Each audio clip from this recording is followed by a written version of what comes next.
Il 2017 si chiude con un nuovo mandato da parte della Regione a Veneto Agricoltura, quella della gestione e dell'esecuzione delle attività forestali.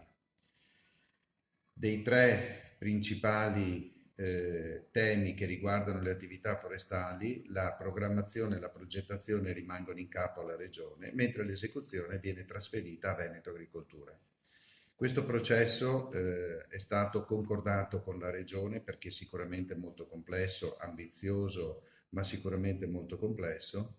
È partito con il 1° gennaio. A fine anno è stato firmato un accordo, una convenzione tra la Regione, Veneto Agricoltura e anche i sindacati hanno partecipato a alla definizione di questo progetto, e dal 1° gennaio Veneto Agricoltura ha aumentato il proprio organico con circa 250 operai a tempo indeterminato e circa 50 impiegati forestali.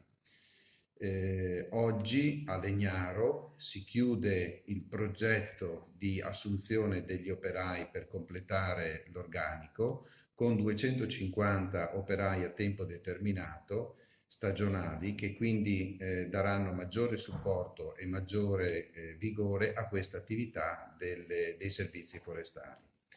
Questi contratti sono dei contratti aperti che partono dal 6 di aprile fino al 31 di dicembre e all'interno di questo periodo la Veneto Agricoltura garantisce le 165 giornate contributive per tutti. Grazie, buona giornata.